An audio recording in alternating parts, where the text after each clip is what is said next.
จะเห็นได้ว่าการทำงานของเรานั้นได้รับ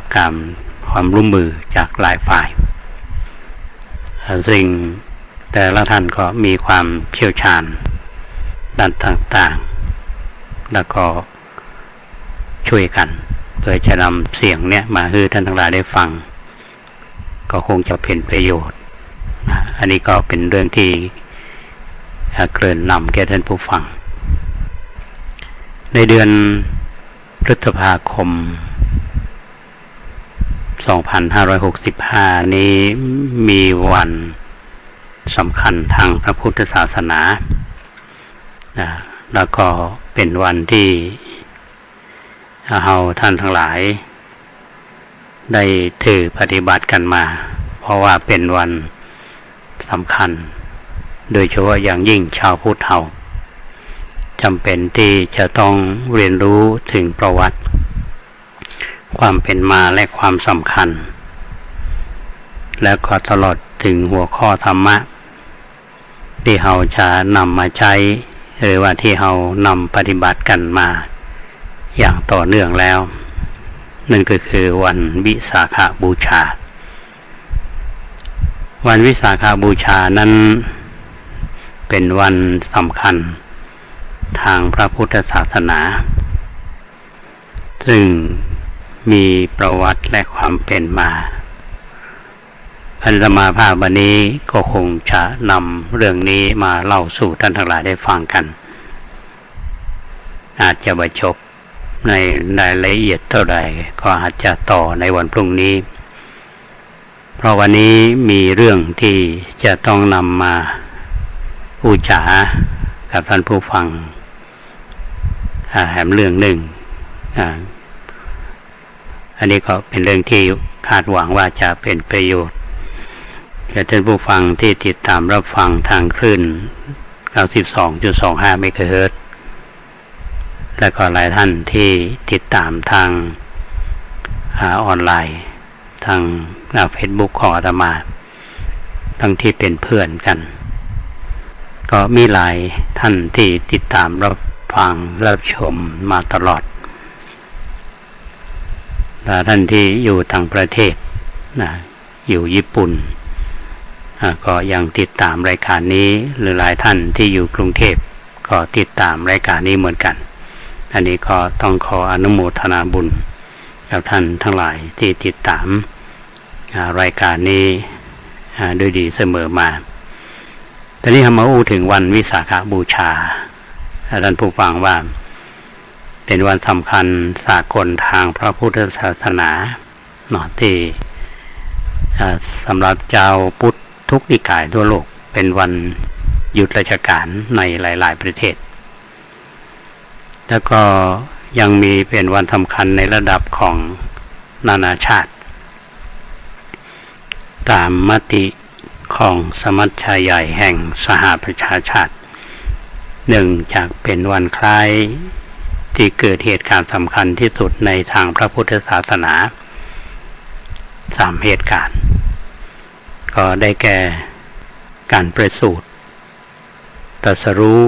และปรินิพพานขององค์สมเด็จพระสัมมาสัมพุทธเจ้าซึ่งเหตุการณ์ทั้ง3เหตุการณ์นี้ได้เกิดขึ้นตรงกับวันขึ้น15ค่ำเดือน6หรือว่าวันเดือนเพ็ญแห่งเดือนวิสาขะก็บางทีก็อาจจะต่างปีกันเพราะฉะนั้นชาวพุทธเราก็ถือว่าเป็นวันที่ได้รวบรวมกันเกิดเหตุการณ์อันน่าสะใจยิ่งเนี่ยที่เราฮ้องกันบูชาในวันนี้ว่าวิสาขบูชาก็ย่อมาจากวิสาขปุณณมีหรือวิสาขปุณณมีบูชาที่หมายถึงการบูชาในวันเพ็ญเดือนวิสาขะก็แปลตามศัพท์ไปทีนี้วันวิสาขะที่มันในประเทศไทยเนี่ยนะว่ามาในสมัยไหนหรือว่าต้นฉบับจริงๆนี่วันวิสาขะนี่มาจากไหนจากหลักฐานนี่ก็ได้พบว่าวันวิสาขบูชาเนี่ยได้เริ่มขึ้นเทื่อแรกในสมัย สุโขทัยเป็นราชธานีซึ่งสันนิษฐานว่าได้รับแบบแผนมาจากลังกาเมื่อประมาณพุทธศักราช400 ศาว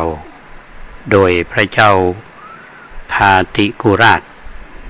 กษัตริย์แห่งกรุงลังกาได้เป็นผู้ประกอบพิธีบูชานี้ขึ้นถวายเป็นพุทธบูชาก็นอกจากนั้นกษัตริย์แห่งลังกาพระองค์อื่นเนี่ยก็ได้ถือปฏิบัติประเพณีวิสาขบูชาสืบกันมาส่วนการเผยแพร่เข้ามาในประเทศไทยของเรานั้นเราจะไปดูอาจจะมาเนื่องจากว่าในสมัยสุโขทัยเนี่ยประเทศไทยของเราก็ได้มีความสัมพันธ์กันในด้านพระพุทธศาสนากับประเทศลังกาอย่างใกล้ชิดก็จะหาได้ว่าพระสงฆ์จากลังกาหลายรูปนี้ได้เดินทางเข้ามาเผยแผ่พระพุทธศาสนาและก็นำพิธีประกอบวิสาขบูชาเข้ามาปฏิบัติในประเทศไทยของเราซึ่งการปฏิบัติวิสาขบูชาจะเห็นได้ว่าในสมัยสุโขทัยเนี่ยได้มีการบันทึกเอาไว้ในหนังสือนางนพมาศสรุปใจความได้ว่าเมื่อถึงวันวิสาขบูชาเนี่ยพระเจ้าแผ่นดินพร้อมกับข้าราชบริพารทั้งฝ่ายหน้าฝ่ายในตลอดทั้งประชาชนชาวสุโขทัยเนี่ยจะช่วยกันประดับประดาตกแต่งพระนครด้วยดอกไม้พร้อมกับจุดประทีปโคมไฟฮื้อสว่างสวัยไปทั่วพระนครเป็นเวลา3 วัน 3 คืนเพื่อเป็นการบูชาพระรัตนตรัยขณะที่พระมหากษัตริย์และพระบรมวงศานุวงศ์นี่ก็ทรงศีลและก็ทรงบำเพ็ญพระราชกุศลต่างๆครั้นเวลาตกเย็นมาก็เสด็จพระราชดำเนินพร้อมด้วยพระบรมวงศานุวงศ์ทรงศีลแล้วก็บำเพ็ญพระราชกุศลต่างๆทีนี้พอถึงเย็นก็เสด็จพระราชดำเนินพร้อมพระบรมวงศานุวงศ์นางสนองพระโอษฐ์ตลอดจนข้าราชบริพารทั้งฝ่ายในฝ่ายหน้า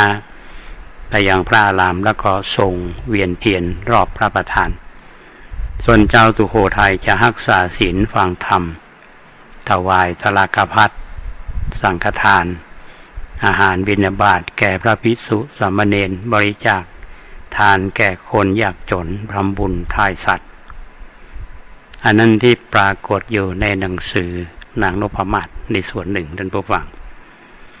ต่อจากนั้นภายหลังที่สุโขทัย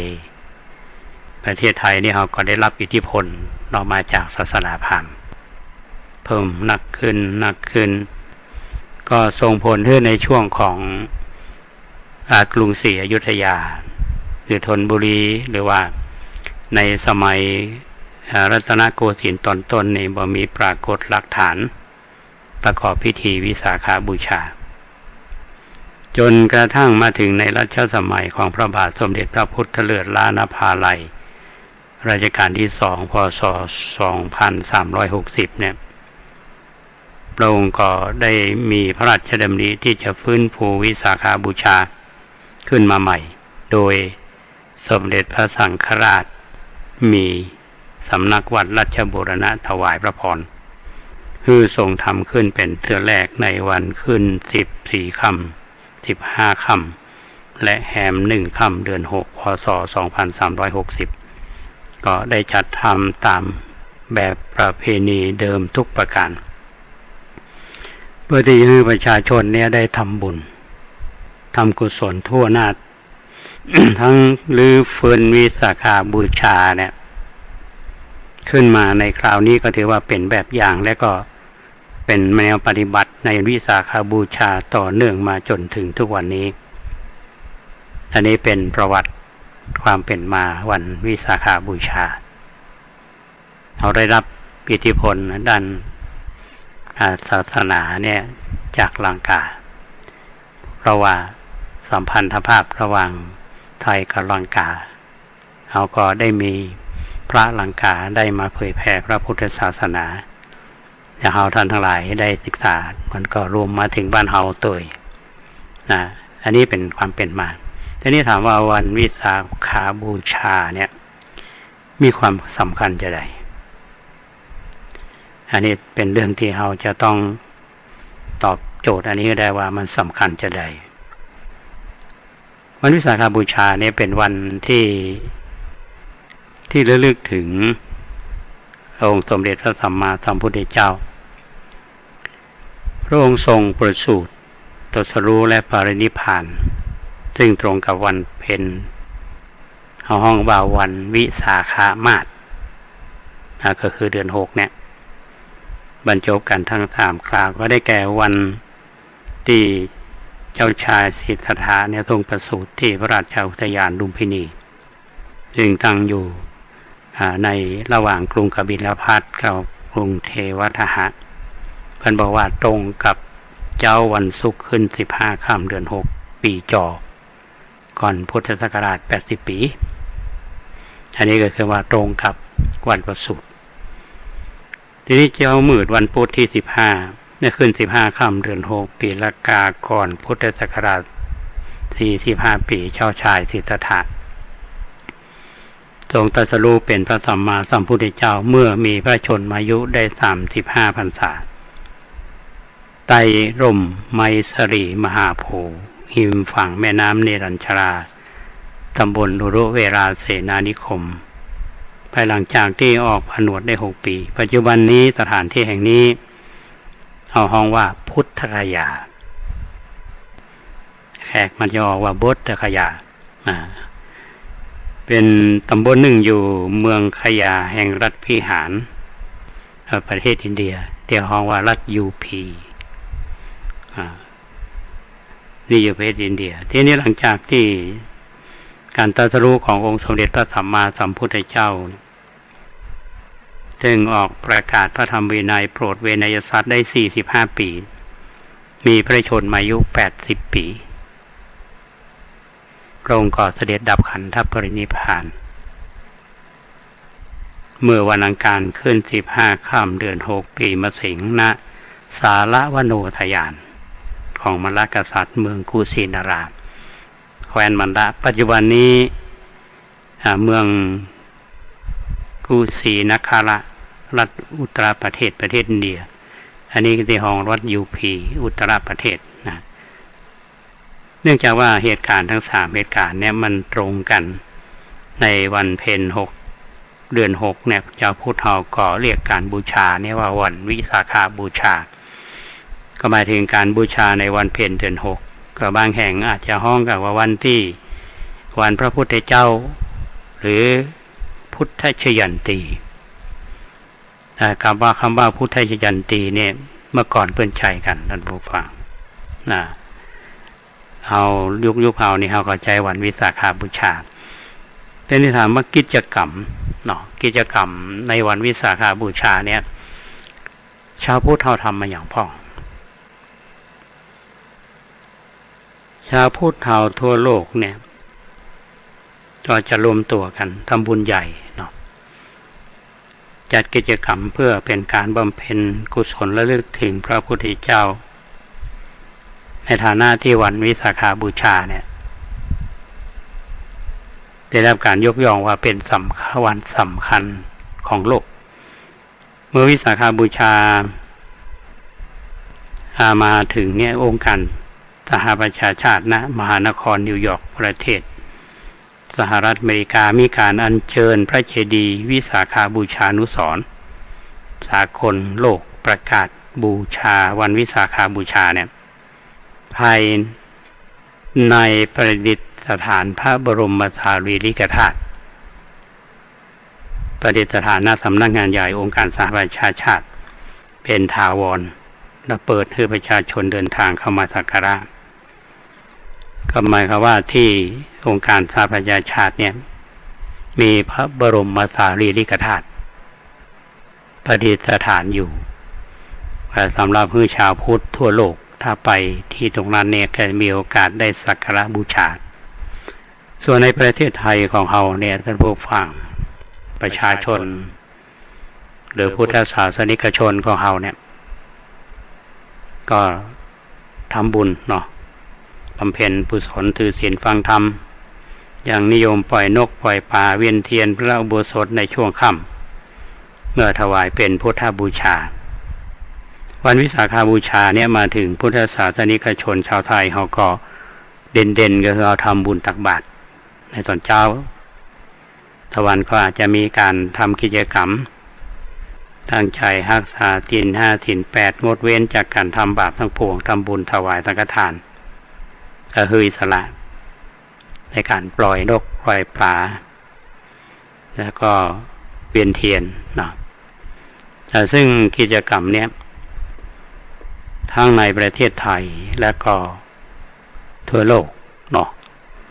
ซึ่งในปีนี้ถ้าติดตามข่าวแล้วก็ยังมีวัดสำคัญหลายๆวัดเป็นก็จัดกิจกรรมก็แม้แต่ในหัวเมืองเขาอย่างเชียงใหม่เขานี่ทุกวัดก็ทำอย่างวัดประแดงเขานี่ก็ปกติเขาก็ทำกันกุ๊บผีนะครับทำบุญตักบาตรวางเทศแล้วก็เวียนเทียนซึ่งในช่วงระยะนี้กิจกรรมดังกล่าวก็อาจจะอยู่ในรูปแบบของ New Normal ปรับเปลี่ยนไปตามความเหมาะสมแต่ว่าสาระ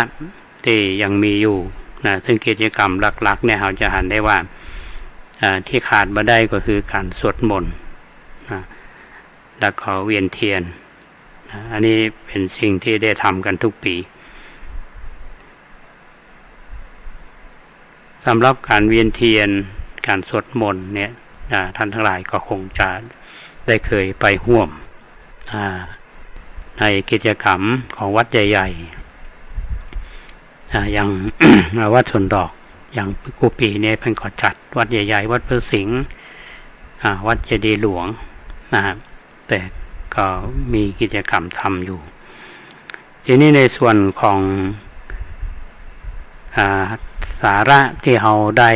ในการที่มีกิจกรรมวันวิสาขบูชาเนี่ยเอาได้อย่างพ้องที่เราชัดเจนกันเนี่ยได้ผู้ฟังเราไปทำบุญเนาะทำบุญตักบาตร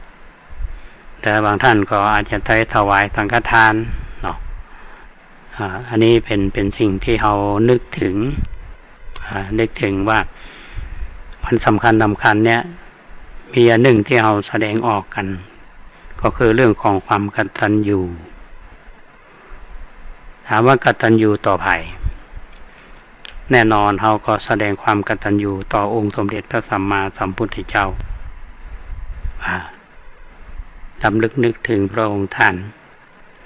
แล้วก็รำลึกนึกถึงผู้มีพระคุณของเราท่านทั้งหลายอาจจะเป็นพ่อแม่ครูบาอาจารย์ที่ท่านได้ล่วงลับไปและที่สำคัญนั่นก็คือเป็นการท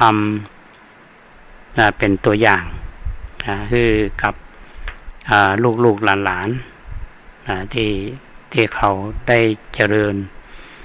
ได้เติบโตมาในท่ามกลางสถานการณ์ปัจจุบันนี้อันนี้เป็นเรื่องที่จะมาเล่าให้ท่านทั้งหลายได้ฟังกันว่าประวัติและความเป็นมาวันวิสาขบูชาเดิมเกิดขึ้นที่ไหนแล้วมาประเทศไทยแดงใดและในช่วงต้นที่ดำเนินการมาตั้งแต่สมัยสุโขทัยแล้วมาชะงักอยู่ในช่วงของรัตนโกสินทร์เพราะว่าศาสนาพราหมณ์มาเริ่มเข้ามาแล้วก็มาฟื้นกันแถมครั้งหนึ่งในสมัยรัตนโกสินทร์เราเนี่ยก็มาถึงปัจจุบันก็ถือว่าเป็นงานพระราชพิธีในพระราชพิธีในส่วนของสถาบันพระมหากษัตริย์ที่ในเชียงใหม่เขาเนี่ยท่านผู้ฟังกิจกรรมวิสาขบูชาที่เราได้ยึดถือปฏิบัติกันมาในยุคของท่านครูบาเจ้าศรีวิชัยนะท่านก็ได้ขึ้นไปทำบุญเนาะที่วัดพระธาตุโดยตัวเทพพอระยะหลังมานี้พระเดชพระคุณโดยเฉพาะคุณพระธรรมเทนาบดีท่านก็ จัดวันวิสาขบูชามีการเตียวขึ้นดอยก็ทำมาหลายปีนะช่วงหลังๆนี้จากสถานการณ์โควิดก็ได้หยุดไปพ่องแต่ในปีนี้เท่าที่ติดตามมาฟังพระเดชพระคุณก็ได้จัดกิจกรรมพอสมควรนะฮะก็ยังมีการอัญเชิญน้ำสงฆ์จากหน้าลานอนุสาวรีย์ครูบาเจ้าศรีวิชัยแล้วก็จะไปสิ้นสุดบนวัดนะฮะก็จะมีกิจกรรมพอสมควรแต่คงมันเหมือนยุคก่อนๆที่มีเป็นขบวนแล้วก็มีเต็นท์ตั้งต้อนรับเป็นจุดๆแล้วก็มีการเลี้ยงน้ำเลี้ยงอาหารกันปีนี้บ่มีนะครับเป็นก็ถือว่าเอาสาระสำคัญ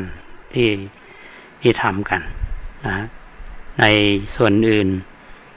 ที่ทำมาเราก็ลดกิจกรรมบางอย่างไปให้เหมาะสมกับสถานการณ์เพราะฉะนั้นพี่น้องท่านผู้ฟังที่ติดตามรับฟังรายการร่มโพวันนี้นะครับอาตมาภาพก็นำเรื่องวันวิสาขบูชาเราได้เรียนรู้ถึงความหมายของวันวิสาขบูชาประวัติความเป็นมาแล้วก็ความสำคัญแล้วก็สิ่งที่เราได้เรียนรู้จากกิจกรรมเหล่านี้ให้ท่านทั้งหลายได้ฟังกันก็จะวันวิสาขบูชาจริงๆนั้นก็จะมี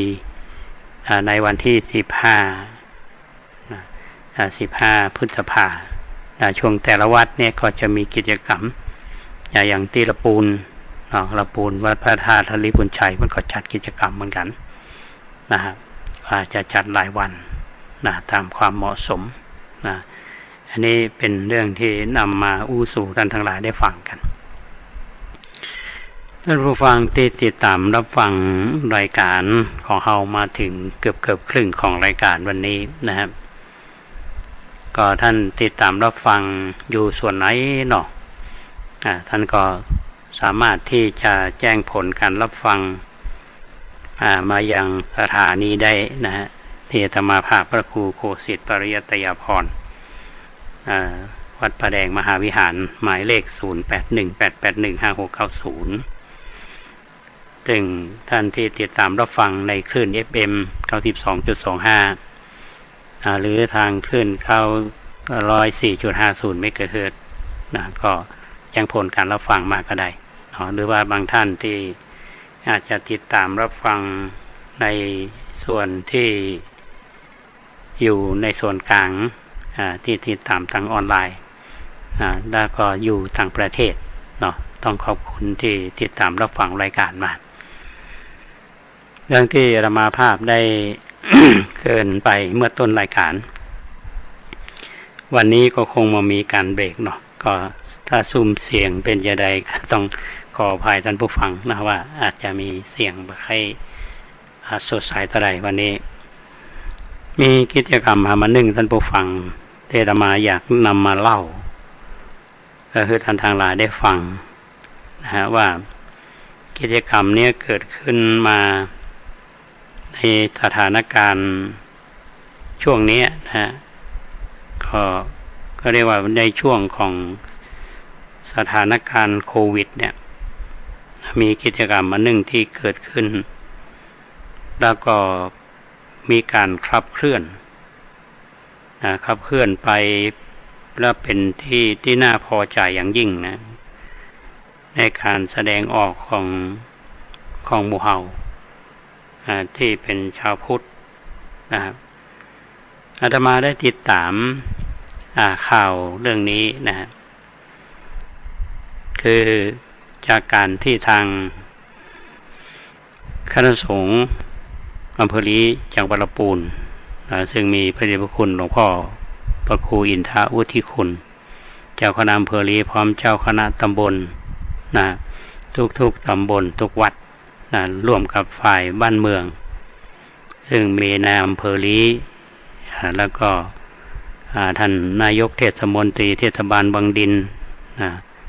เทศบาลลีกำนันผู้ใหญ่บ้านที่คิดถึงกรรมอู้หรือว่าความดำริของครูบาเจ้าชัยวงศาพัฒนาถึงท่านได้มาที่วัดพระธาตุท่าดวงท่านอาจารย์เสน่ห์จีนจันทร์ท่านประธานสภาวัฒนธรรมอำเภอลีเปื่อนเล่าผ่านตัวหนังสือมาให้อาตมาเปิ้นบอกว่า ช่วงที่ท่านครูบามาพัฒนาวัดพระธาตุท่าดวงเนี่ยเปิ้นใจเมตตาจีมาที่ตรงหลวงลีเปิ้นบอกว่าต่อไปเนี่ยจะสร้างถนนจากบ้านลีเนี่ยข้ามมาทางห้วยน้ำแม่แตะแล้วก็ขึ้นมาตรงบ้านท่าดวงวัดพระธาตุท่าดวงแล้วท่านครูบาท่านก็ได้ละสังขารไปทีนี้เมื่อเดือนมกราคม2565ที่ผ่านมาเนี่ยแนวคิดนี้ก็เกิดขึ้นกับคณะทำงานก็มีการประชุมหารือกันทางพี่น้องหมู่บ้านลี้หมู่ที่6เนี่ยเพิ่นก็ประชาพิจารณ์กันแล้วก็หมู่15บ้านพระธาตุดวงก็ประชาวิจารณ์กันในที่สุดก็มีความเห็นร่วมกันจะสืบทอดเจตนารมณ์เขาว่าตามหอยครูบาเจ้าใจวงศาพัฒนาจะสร้างถนนผ่านตรงหลวงที่ลีเนี่ยแล้วขึ้นมาที่บ้านท่าดวงซึ่งมีการประชุมกันหลายท่านก็มีความ เป็นห่วงเป็นใยว่าในสถานการณ์อย่างนี้เขาจะทำสำเร็จก็หาหรือบางท่านอาจจะว่าครูบาเพิ่นเขาไปเมินแล้วหรอครูบาเพิ่นก็ละสังขารไปเมินละคือลึกๆก็คือว่าเป็นห่วงว่ามันจะสำเร็จก็แต่ด้วยพลังของทุกท่านที่มีความตั้งใจดีโดยเฉพาะทางคณะสงฆ์ซึ่งมีท่านพระครูอินทวุฒิคุณเจ้าคณะอำเภอลีเนี่ยเพื่อนก็ติดตามในฐานะที่เป็นที่ปรึกษาแล้วก็ท่านอาจารย์เสน่ห์จินาชันในฐานะที่ประธานดำเนินงานเนี่ยก็ประสานงานกันซึ่งมีทางเทศบาลวังดินเนี่ยทำหน้าที่เป็นเลขานุการท่านพระครูอินทวุฒิคุณเล่าเพื่อจะมาฟังบ้างหลังจากที่ประชุมไปประมาณอาทิตย์หนึ่งข่าวนี้ ก็ ท่าน ครูบาเต๋ซึ่งเป็นเจ้าวาดคือพระอธิการอ่อนแก้วธรรมเสโนเนาะเพิ่นได้ยิน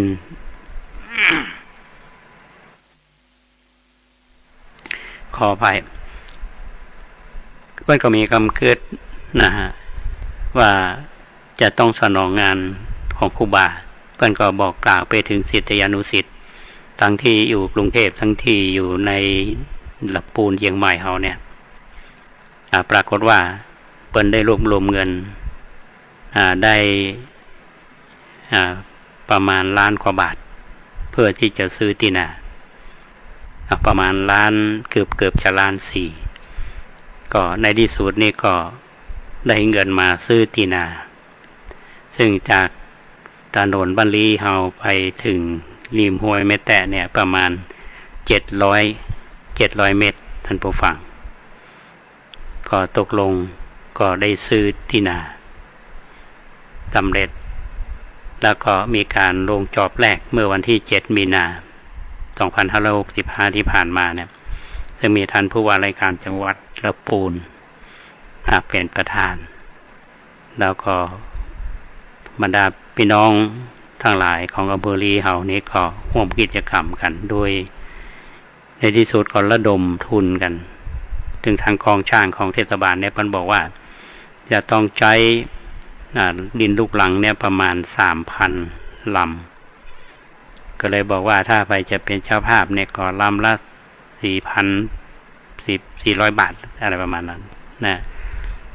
ก็ในที่สุดนี้ก็สำเร็จท่านผู้ฟังก็ใช้เงินไปประมาณ 1.2 ล้านก็ได้ถมถนน700 เมตรเนี่ยแล้วก็มาขึ้นต่อถามว่าถนนแค่นี้มันต้องมีสะพานในที่สุดก็ตัดสินใจทำสะพานไม้ซึ่งมีความกว้าง6 เมตรยาว50 เมตรดำเนินการมาเรื่อยทีนี้ก็ได้กำหนดวันแล้วท่านผู้ฟังว่ามันควรที่จะเปิดถนนเปิดสะพานท่านพระเดชพระคุณท่านเจ้าคุณพระเทพรัตนานายกท่านเจ้าคณะจังหวัดลำพูนวัดพระธาตุธริพุนชัยท่านเมตตามาเป็นประธานฝ่ายสงฆ์แล้วก็ท่านผู้ว่าราชการจังหวัดลำพูนเราก็มาเป็นประธานและท่านนายกอบจ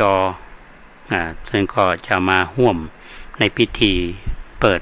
สะพานและเปิดถนนในครั้งนี้ในวันที่12เดือน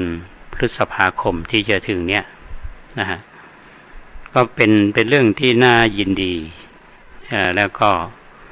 เป็นความปลื้มปิติโดยเฉพาะพี่น้องอำเภอลีเฮาเนี่ยนะครับเขานึกถึงแนวคิดอย่างท่านผู้ฟังว่าครูบาเจ้าศรีวิชัยสร้างต่างขึ้นโดยสุเทพอย่างช่วงก่อนเนี่ยจะมาได้อู้ถึงว่าท่านครูบาเมื่อวันที่30 เมษายนเนี่ยเป็นวันเปิดต่างขึ้นดอยเมื่อวันที่9 พฤศจิกายน 2477เนี่ยลงจอบแรกเปิดวันที่30 เมษายน 2478 5 เดือน2 วันด้วยพลังของคนที่มาสร้างถนนขึ้นดอยสำเร็จไปโดยบรรดาใส่งบประมาณทางราชการแม้แต่บาทเดียวอันนี้เป็นพลังอันยิ่งใหญ่สมัยนั้นสร้างถนนขึ้นดอยแต่ที่ลีเฮานี่เป็นดินเปียงเป็นดินนานะครับท่านอาจารย์เสน่ห์ท่านบอกว่าใช้เวลาประมาณอยู่4 เดือนก็สำเร็จหมายความว่า ก็ใช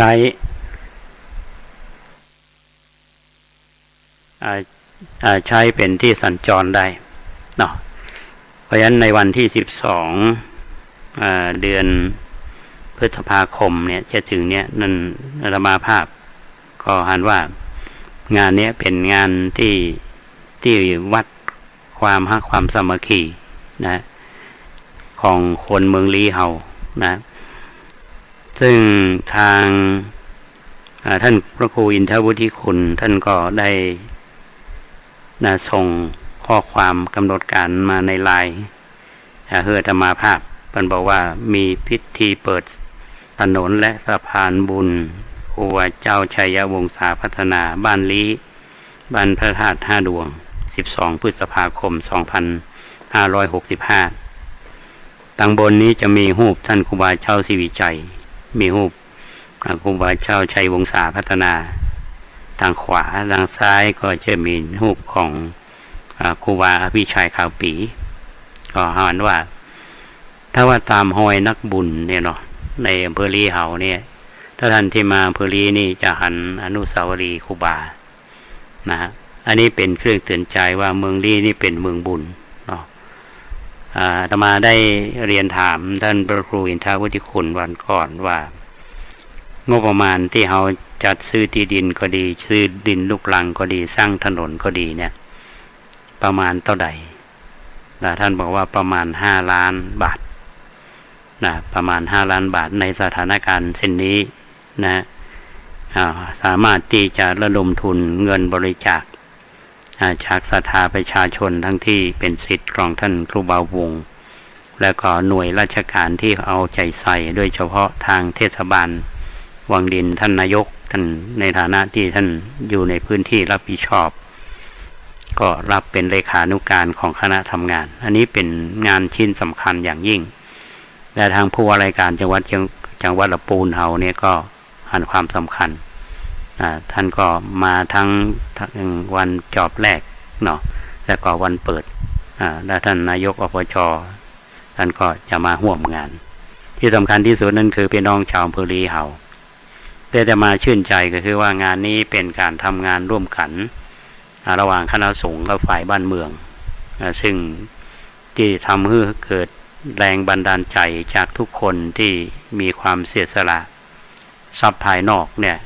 คือเกิดประโยชน์ในภายนอกอำนวยความสะดวกในประโยชน์ปัจจุบันคือหมู่เฮาได้สละทรัพย์ก็คือพี่น้องชาวอำเภอลีเฮาเพราะฉะนั้นอาตมาก็หันว่าวันที่12เนี่ยเป็นวันสำคัญทางประวัติศาสตร์แถววันหนึ่งแต่จะต้องจารึกไว้ว่าพี่น้องอำเภอลีเฮาได้สร้างหน้าหนึ่งแห่งประวัติศาสตร์ในการสร้างถนนแล้วก็ทำสะพานเชื่อมระหว่างบ้านลีกับบ้านพระธาตุท่าดวงถึงกันเมื่อก่อนนี่เราจะไปเนี่ยต้องโค้งหน่อท่านผู้ฟังนะถ้าเราเข้ามาทางเส้นท่านวังดินเนี่ยมาบ้านลีเราผ่านถนนกลางตรงเนี่ยพดบ้านป่าหกพดบ้านปวงคำพดบ้านกลางก็ไปเชื่อมกับถนนพระโยธินแต่ถ้าเราจะไปเราต้องอ้อมนะปัจจุบันนี้ตรงเลยนะก็ถามท่านอาจารย์เสน่ห์บอกว่าถนนที่เราตัดไปเนี่ยก็จะประมาณ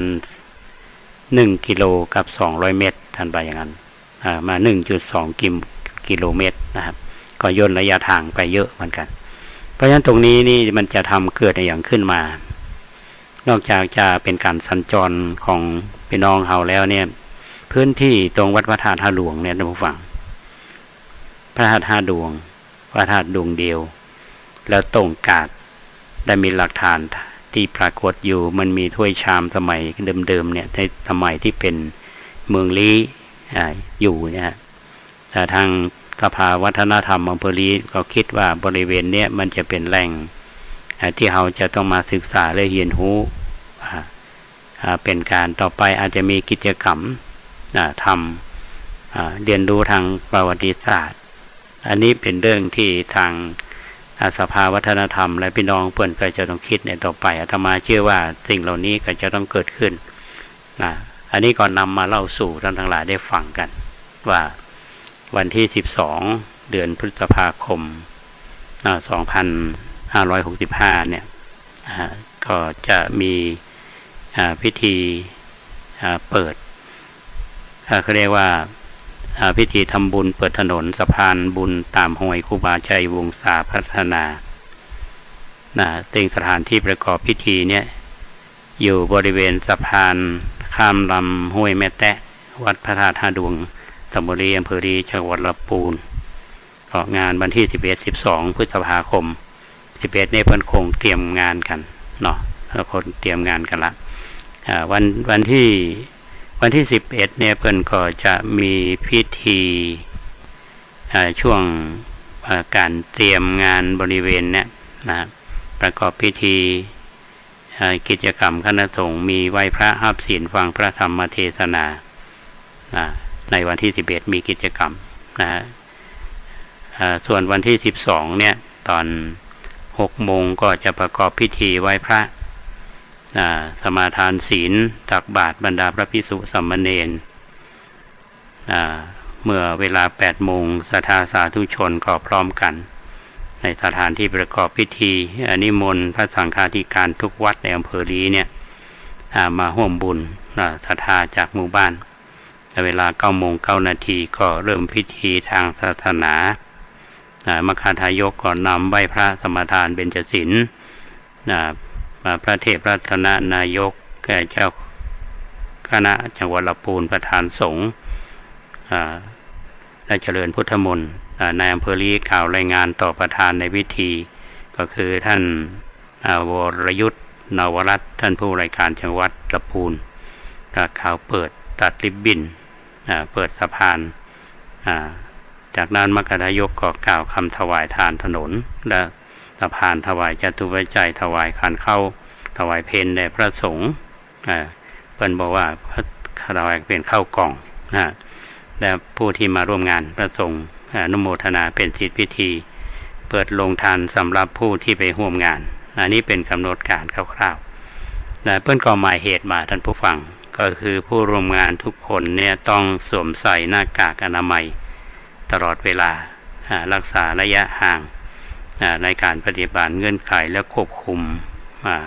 สถานการณ์โควิด -19 แต่งกายชุดพื้นเมืองและชุดสุภาพอันนี้ต้องขอบคุณท่านพระครูอินทราวุฒิคุณที่ได้เมตตาส่งกำหนดการล่าสุดมาคือกับรายการล่มโพก็ต้องขอบคุณมาในโอกาสนี้อาตมาภาพก็จะไปร่วมงานครั้งนี้ในฐานะที่เป็นคนอำเภอลีและก็อาศัยคลื่นวิทยุ92เขาเนี่ยประชาสัมพันธ์ให้ท่านทั้งหลายได้รับฟังกันว่ากิจกรรมดีๆเช่นนี้เกิดขึ้นที่อำเภอลีช่วงก่อนที่จะถึงวันวิสาขบูชาอันนี้ก็เราสู่ท่านทั้งหลายได้ฟังกันในส่วนกิจกรรมที่ทางวัดประแดงเขาที่รายงานที่ทำมันก็จะเราสู่ท่านทั้งหลายฟังสักน้อยหนึ่งว่าจากการที่ทางวัดประแดงเขาได้มีโครงการปรับภูมิทัศน์ซึ่งได้เริ่มมาตั้งแต่บูรณะบันไดนาคแล้วก็ทำกำแพงรางระบายน้ำซึ่งก็ได้รับความร่วมมือร่วมแรงร่วมใจในการออกแบบจากคณะวิศวกรรมศาสตร์คณะสถาปัตยกรรมศาสตร์มหาวิทยาลัยเชียงใหม่แล้วก็ได้คือการสนับสนุนในกิจกรรมของวัดธรรมาการบูรณะบันไดนาคก็ได้เสร็จเรียบร้อยแล้วการสร้างกำแพงทางลุ่มพร้อมรางระบายน้ำก็เป็นไปด้วยความเรียบร้อยแล้วในบนวัดเฮานี้ก็มีการสร้างกำแพง35ช่องแล้วก็ติดตั้งหลอดไฟทางบนกำแพงแล้วก็มีการบูรณะบันไดที่หอระฆังเนี่ยเมื่อก่อนมันบันไดมันเรียกว่าซี่มันกว้างแล้วก็เพิ่มซี่ก็มี49แล้วเขาก็มีการสร้างฮาวบันไดซึ่งเป็นสแตนเลสมียาว26 เมตรอันนี้ญาติโยมหลายท่านขอร่วมทำบุญกันมาก็เสร็จเรียบร้อยแล้วก็การทำคอนกรีตพิมพ์ลายรอบวิหารก็เรียบร้อยแล้วที่ยังค้างอยู่เนี่ยท่านผู้ฟังยังอยู่ที่ทางขึ้นก็ช่วงนี้ก็กำลังคือช่างออกแบบกำแพงแล้วก็คงประสูงเท่าใดนะครับแล้วก็ทางบนไปเนี่ยก็จะมีการปลูกไม้ดอกไม้ประดับเขาเรียกว่าปรับภูมิทัศน์นี่ก็รอแบบที่ช่างเพิ่นจะออกแบบแล้วก็ขั้นตอนก็คือว่าจะต้องนำเข้าสู่การพิจารณาของคณะกรรมการเมื่อ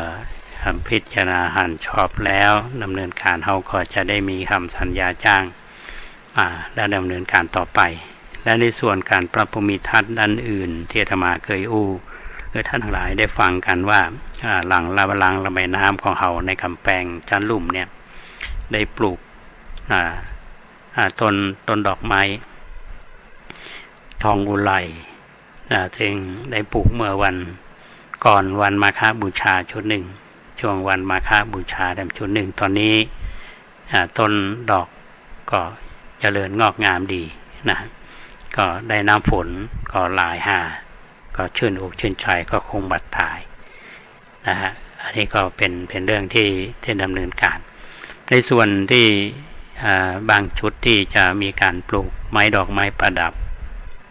แล้วก็จะมีการปลูกหญ้าแฝกซึ่งทางวัดก็ประสานกับพัฒนาชุมชนไปเรียบร้อยแล้วจะรอให้เวลาได้ดำเนินการนี้นะฮะเรามาตอนแรกได้บอกผ่านไปรายการนี้ว่าจะช่วงมีการทำบุญวันที่26เดือนพฤษภาคมซึ่งเป็นวันกตัญญูก็จะได้ตานกำแพงแต่วันนี้เอาชะลอไว้ก่อนนะครับรอให้งานเสร็จเรียบร้อยทั้งป้ายโครงการป้ายชื่อที่จะติดตามกำแพงนี่ให้เรียบร้อยก่อนวันที่16นี่บัตร26นี่บัตรทันแน่เพราะฉะนั้นวันที่26เดือนพฤศจิกายน2565ในปีนี้วันกตัญญูกิจกรรมหลักของเขาก็ยังอยู่แต่ปีนี้เขาจะจัดเป็นภายใน ภายในหมายความว่าก็จะได้นิมนต์พระสงฆ์องค์สมณเณรวัดประแดงเฮาได้ประกอบพิธีทักษิณานุปทานนะเพื่อที่จะน้อมรำลึกถึงบุรพกษัตริย์นะซึ่งพระมหากษัตริย์ในราชวงศ์เมืองลายที่เกี่ยวข้องกับวัดประแดงเฮาเนี่ยก็มีพระยาสามพังแกนหรือพระเจ้าสามพังแกนซึ่งเป็นพระราชบิดาของพระเจ้าติโลกราชพระเจ้าติโลกราชคือผู้สถาปนาวัดประแดงมหาวิหารพระเมืองแก้วซึ่งเป็นพระมหากษัตริย์ที่ส่งเสริมการศึกษาของพระภิกษุสงฆ์ในยุคนั้นเรียกว่ายุคทองของล้านนาและท่านครูบาเช่าศรีวิชัยซึ่งเป็นนักบุญแห่งล้านนาไทยครูบาอ่องอดีตเจ้าวาดและหลวงพ่อบุญมีชัยบุตโธอดีตเจ้าวาดวัดท่าตะต่อยถึงเป็นวัดเตียธรรมาเปิงใบบุญของท่านนอกจากนั้นก็ผู้ที่มีพระคุณท่านนอกจากเป็นเจ้าวาดแล้วเนี่ยมีท่านยานาคัมภีร์ถึงเป็นผู้ที่ได้เผยแผ่พุทธศาสนาในยุคนั้นแล้วก็ผู้ที่มีพระคุณแก่วัดวารามที่ได้สร้างวัดสร้างวาที่ท่านได้จากไปเขาก็จะได้ร่วมกันทำบุญผู้ที่สุดอุศลไปคือท่านทั้งหลายเหล่านั้นอันนี้เป็นสิ่งที่เราทำกันอย่างต่อเนื่องทุกปีด้วยในปีนี้สถานการณ์อย่างที่ท่านทั้งหลายได้ทราบเราก็ต้องปรับกิจกรรมแล้วก็นอกจากนั้นที่สำคัญเป็นหัวใจก็คือมอบทุนการศึกษาให้กับพระภิกษุสามเณรในนามของกองทุนพระเจ้าติโลกราชกองทุนเพื่อส่งเสริมการศึกษาพระภิกษุสามเณรที่เขากล่าวไว้ก็คือพระเณรที่มาอยู่วัดประแดงเนี่ยจะได้รับทุนการศึกษาทุกท่านทุกปีในระยะที่ท่านศึกษาอยู่บางท่านก็อยู่มาเป็น10ปีบางท่านก็มาศึกษาอยู่จบแล้วท่านก็ไปปฏิบัติศาสนกิจไปสร้างงานในพระพุทธศาสนาอันนี้ก็เป็นประโยชน์ในด้านการศึกษาและญาติโยมหลายท่านที่ได้ร่วมกันเป็นเจ้าภาพทุนการศึกษาที่สั่งสมเอาไว้ทุกปีอาตมาก็นำมามอบคือกับพระเนรเฒ่าอันนี้เป็นกิจกรรมเพราะฉะนั้นญาติโยมท่านใดที่มีเวลามีเวลาก็มาร่วมกันเราจัดกันเป็นภายในปีนี้เล่นสืบเนื่องมาจากทุกปีเนี่ยธรรมาภาพจะมีวันเกิดวันเกิดในเดือนพฤษภาเนี่ยเกิดแต่นี้เกิดวันที่1 พฤษภาคมไปใส่บาตรทุกเจ้าเกาลูกไปเรียบร้อยแล้วก็วันที่26นี้เขาก็ถือว่าเป็นยังอยู่ในเดือนพฤษภาอาตมาภาพมีความตั้งใจอันหนึ่งนั่นก็คือจะได้ทำบุญร่วมในทุนนิธิสงฆ์อาพาธโรงพยาบาลสงฆ์มหาราชนครเชียงใหม่ก็ได้ตั้งทุนไว้ 50,000 บาทเพื่อเป็นช่วยค่ายาจริงๆแล้วเตตมาภาพไปโรงพยาบาลทุกครั้งเนี่ยเราได้รับยามาจากทุนนิธิสงฆ์อาพาธวันก่อนนี้กับเจ้าหน้าที่เป็นคนเล่าให้ฟังว่าพระสงฆ์ที่มารับบริการในโรงพยาบาลเราเนี่ยตั้งแต่นครสวรรค์ขึ้นมา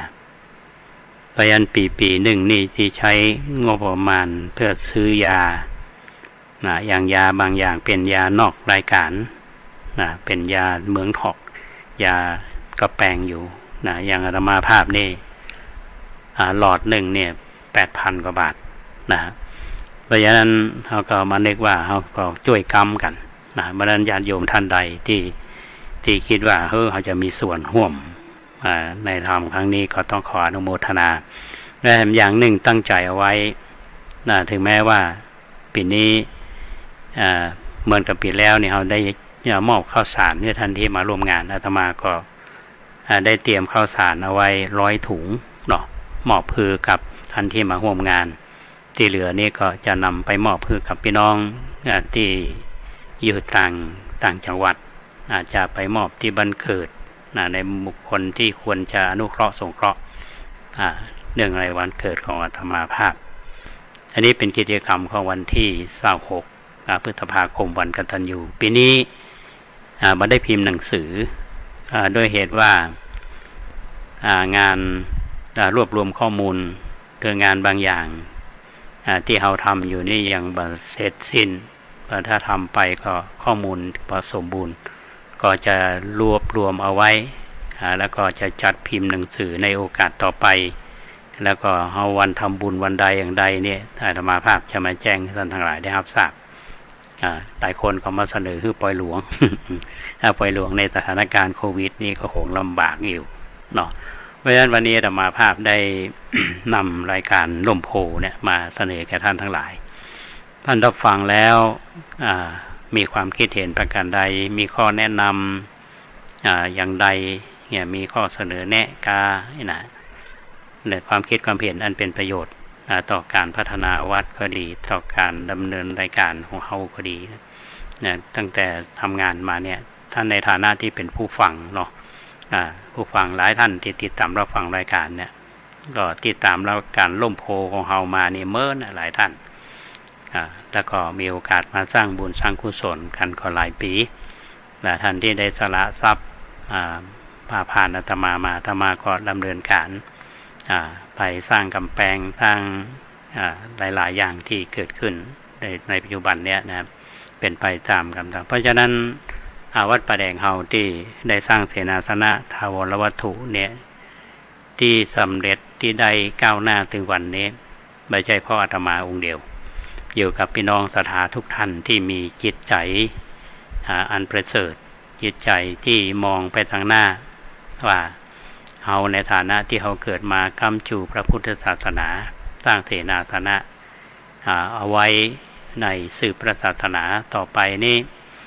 คนที่มาอยู่อาศัยมาทำกิจกรรมก็จะสะดวกขึ้นอันนี้เป็นสิ่งที่ท่านทั้งหลายได้ทำกันเพราะฉะนั้นวัดป่าแดงนี่เป็นวัดของพี่น้องประชาชนทุกท่านไม่ใช่วัดของพระครูโคสิทธิ์ปริยัตยาภรณ์พระครูโคสิทธิ์มีหน้าที่ที่จะทำในฐานะที่เป็นเจ้าวาดในคณะที่เป็นเจ้าวาดได้ทำหน้าที่ที่ปรากฏอยู่ในหลักของพระธรรมวินัยปฏิบัติตามธรรมวินัยปฏิบัติตามข้อบทกฎหมายของบ้านเมืองที่ชอบและถูกต้องอันนี้เป็นสิ่งที่เราดำเนินการมาก็ต้องขออนุโมทนามายังพี่น้องประชาชนที่ได้สนับสนุนกิจการของวัดป่าแดงมาตั้งแต่ธรรมาภาพมาอยู่วัดป่าแดงตั้งแต่ปี 2542 จนถึงปีนี้ 2565 และขอบคุณพระมหาเถระเจ้าคณะปกครองตั้งแต่หลวงพ่อภาครองภาคเจ้าคณะจังหวัดรองจังหวัดเจ้าคณะอำเภอรองเจ้าคณะอำเภอและเพื่อนๆกัลยาณมิตรพระสังฆาธิการทุกท่านที่ให้กำลังใจและก็สนับสนุนในการทำงานและพี่น้องประชาชนทุกฝ่ายหน่วยราชการทุกหน่วยไม่ว่าจะเป็นมหาวิทยาลัยเชียงใหม่ไม่ว่าจะเป็นเทศบาลตำบลสุเทพหรือหน่วยงานใดๆมหาวิทยาลัยแม่โจ้ที่สนับสนุนกิจกรรมของเรามาวันนี้อาตมาภาพก็หันว่าพอสมควรแก่เวลาแล้วก็คงจะนำรายการนี้จากท่านผู้ฟังไปก่อนแล้วก็คงจะได้ปะกันวันพรุ่งนี้ท่านใดที่มีหยังก็โทรศัพท์ใจหมายเลขเดิมนะครับ0818815690 วันนี้ขอบคุณท่านพระครูสมุวิทย์สวัสดิ์วรกิจโจท่านผู้อำนวยการสถานีวิทยุ 104.50 เมกะเฮิรตซ์รักษาการเจ้าวาดวัดฝ่ายหินและอนุโมทนาบุญกับคุณเกษตรเพชรสำริดก่อนเข้ารายการก็ยังเป็นห่วงรายการโทรมาหาบอกว่าไปกิจกรรมต่างจังหวัดก็ขอให้ทำหน้าที่โดยเรียบร้อยและก็เดินทางโดยสวัสดิภาพและโมทำบุญกับท่านผู้ฟังทุกท่านที่ติดตามรับฟังรายการวันนี้ปะกันใหม่ในวันพรุ่งนี้ขอความสุขสวัสดีจงบังเกิดมีแก่ท่านผู้ฟังทุกท่านขอเจริญพร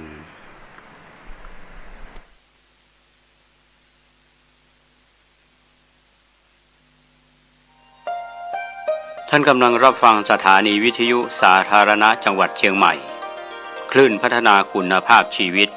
FM 92.25 เมกะเฮิรตซ์บริหารและจัดการโดยวัดป่าแดงมหาวิหารส่งกระจายเสียงจากเลขที่ 71 หมู่ที่ 14 บ้านใหม่หลังมอ ตำบลสุเทพอำเภอเมืองจังหวัดเชียงใหม่ รหัสไปรษณีย์ 50200 หมายเลขโทรศัพท์ 0818815690 052 000 636-7